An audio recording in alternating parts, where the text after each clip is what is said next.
बच्चों, आज का जो टॉपिक रहेगा हमारा रहेगा वो सेंटेंस। क्या सेंटेंस होता है? तो सेंटेंस होता है group of words which make sense, जो थोड़ा सेंस निकालते हैं। ऐसे ग्रुप ऑफ वर्ड्स, शब्दों का ऐसा समूह जिसका कोई एक मीनिंग निकले, उसे ही हम सेंटेंस कहते हैं। जैसे यहाँ पर मैंने एक एग्जाम्पल लिखा है, he is writing a letter. यहाँ पर बहुत सारे वर्ड्स हैं बट इसका एक अच्छा मीनिंग निकलता है जिससे वह एक पत्र लिख रहा है, तो ये सेंटेंस हुआ। और इसके साथ साथ हम ये भी जानेंगे कि प्रेडिकेट क्या है, सब और सब्जेक्ट क्या है, प्रेडिकेट क्या है। सब्जेक्ट, तो सब्जेक्ट वो होगा जिसके बारे में सेंटेंस में बातें की जा रही है। जैसे एग्जांपल लिखा है मैंने, Ram is a boy. Ram is a boy, तो सब्जेक्ट है हमारा राम, जिसके बारे में बातें हो रही है तो वो सब्जेक्ट है तो राम। और बाकी जो जिसके बारे में, राम के बारे में क्या बताया गया है कि राम एक लड़का है, उसको हम बोलते हैं प्रेडिकेट। Okay, simple. जिसके बारे में बातें की है वो, जिसके बारे में सेंटेंस है वो राम, और क्या बोला गया है वो प्रेडिकेट है, इज अ बॉय। आप सबको समझ में आ गया होगा। और सब्जेक्ट इसका एक और है कि ऑब्जेक्ट, इसके साथ ही हम समझते हैं ऑब्जेक्ट क्या है। ऑब्जेक्ट, राम सब्जेक्ट है और क्या बोला गया है, verb. Subject plus verb plus object. किसी भी सेंटेंस का एक रूल होता है, वो सेंटेंस बनता है कि सब्जेक्ट वर्ब प्लस ऑब्जेक्ट। जिसके जिसके बारे में सेंटेंस है वो सब्जेक्ट, उसके बाद वो कोई ना कोई वर्ब लेगा, ऑक्सिलरी वर्ब होगी या हेल्पिंग वर्ब होगी, और उसके बाकी का जो बचेगा वो उसका ऑब्जेक्ट होगा। ठीक है, तो अब चलते हैं इसके काइंड्स की तरफ कि सेंटेंस के कौन कौन से काइंड्स होते हैं, क्योंकि there are 4 types of sentence. तो नंबर 1 पे आएगा हमारा असर्टिव, जिसको हम डिक्लेरेटिव सेंटेंस भी कहते हैं। असर्टिव और declarative,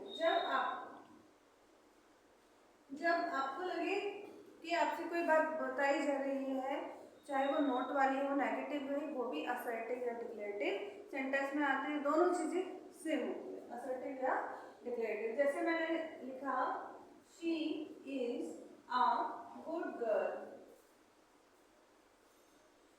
first letter should be in capital, और मैं लिखूं he is not a naughty boy. He is not a naughty boy. तो बोथ सेंटेंसेस का आएगा assertive and declarative sentence. And second type में आएगा आपका imperative sentence. Stop.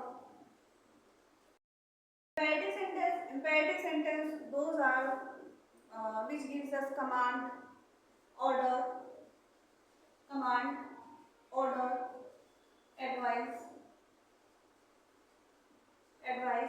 So these called a imperative sentence. But one thing, there is a small difference between assertive sentences and imperative sentence. क्या difference होता है दोनों में?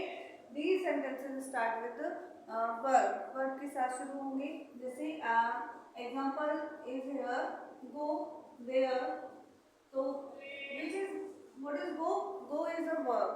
go verb है, तो और जैसे I say do this, yeah, I write here don't do this।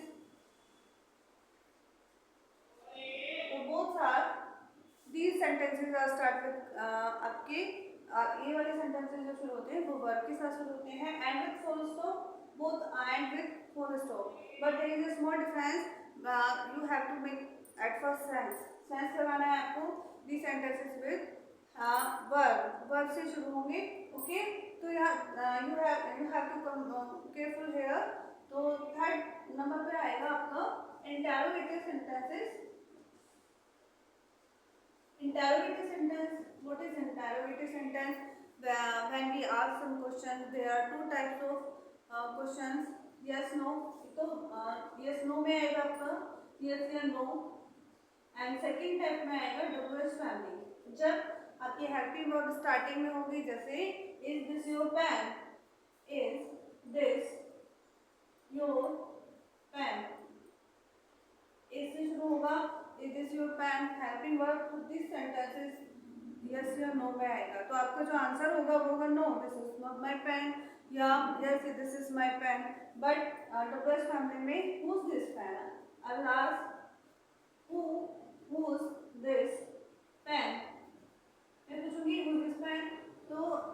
आपका आंसर यस और नो में नहीं आएगा। तो आपको ध्यान रखोगे इसमें in this sentences we use question mark use करोगे।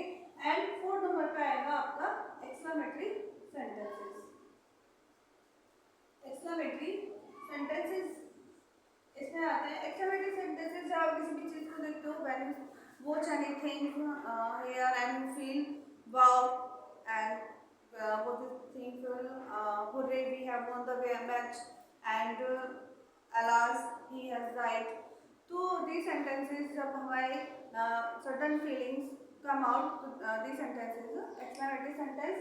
and one thing is common here in the exclamation marks we see here exclamation we be careful for exclamation mark के लिए। तो हम इसको ध्यान में रख के exclamation mark को ध्यान में रख के easily we can know that it is a exclamatory sentence।